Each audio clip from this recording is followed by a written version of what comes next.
రకాల మొక్కల గురించి తెలుసు. నేను ఆల్రెడీ 350 రకాల మొక్కలు వాడుతున్నా. నా దగ్గర ఇంటికి వస్తే ఒక 100 రకాల మొక్కలకు సంబంధించిన మెటీరియల్ చూపిస్తాను.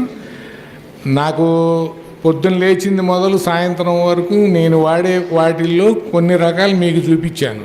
ఇంకా తెలియనివి ఉన్నాయి. మీకు ఎవరికైనా తెలిసినవి ఏమనుంటే దేని గురించి అడిగినా చెప్తాను. నాకు తెలిసి 350, ఇంకొక 200-150 వరకు చెప్పగలుగుతా. 500 రకాలు. దీని మీద 35 ఏళ్ళు సాధన చేశాను నేను. ఆ రోజుల్లో నాకు ఎవరు సపోర్ట్ చేయలే. ఎందుకు ఎవడు అడుగులు పట్టుకు తిరుగుతున్నాడు, వీడు పిచ్చోడు అవుతాడని ఒకడు, సన్యాసిలో పోతాడని ఒకడు. ఇప్పుడు వాళ్ళందరూ నా వెనకాల తిరుగుతున్నారు. ఆ చెప్పిన వాళ్ళు ఎవరు ఇప్పుడు లేరు. నేను 100, 120, 130 ఏళ్ళ వాళ్ళ దగ్గర వైద్యం నేర్చుకున్నా. 127 ఏళ్ళు ఆయన ఇప్పుడు ఉన్నారు. ఎక్కడ? అనకాపల్లి దగ్గర. 127 ఇయర్స్. వాళ్ళ పెద్ద అమ్మాయికి 93 ఏళ్ళు. ఆమె కూడా హెల్తీగా ఉన్నారు. మీ రహస్యం ఏంటని అడిగా. అన్నం తప్ప ఏది తిన్నా బతుకుతామని, అన్నం తింటే చచ్చిపోతామన్నారు వాళ్ళు. మరి అన్నం తింటే చచ్చిపోతామంటే మన అందరం అన్నం కదా తినాల్సింది. అయితే గంజి తాగమని చెప్తున్నారు వాళ్ళు. గంజి తాగితే ప్రాబ్లం ఉండదు.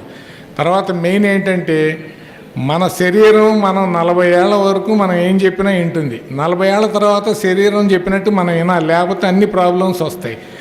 మనం ఒక 4 చేయగలిగితే అసలు డాక్టర్ల దగ్గరికి పోవాల్సిన పని రాదు. అట్లని డాక్టర్లను తీసేయటం కాదు, వాళ్ళ అవసరమే ఉండాలి వాళ్ళు. కానీ 4 రకాలు చేయగలగాలి. ఏంటంటే పొద్దున్న లేచింది మొదలు సాయంత్రం వరకు ఒక 20 నిమిషాలు మట్టి మీద నడవాలి. మట్టి మీద అంటే బేర్ ఫుట్. మీరు ఇంత బిల్డింగ్ ఉంది, దీనికి ఎక్కడో చోట ఎర్త్ పైప్ ఉంటుంది, లేకపోతే ఇవన్నీ షాక్ కొడతాయి. మనకి టీవీలు, ఫ్రిడ్జ్లు ఇవన్నీ షాక్ వస్తాయి. మనకి ఎర్త్ ఉండలేదు. మనం బూట్లు ఇప్పటలేదు, చెప్పులు ఇప్పటలేదు. కొంతమంది రోజు వేసుకోవటమే కదా, మళ్ళీ ఇప్పటం ఎందుకని అట్లనే పడుకుంటున్నారు, లేచి వెళ్ళిపోతున్నారు. అది కరెక్ట్ కాదు ఒకటి.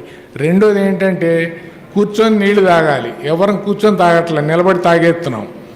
తిన్నా కూడా కూర్చొని తినాలి. ఇవి ఎందుకంటే సైంటిఫిక్ రీజన్ ఉంది వీటికి.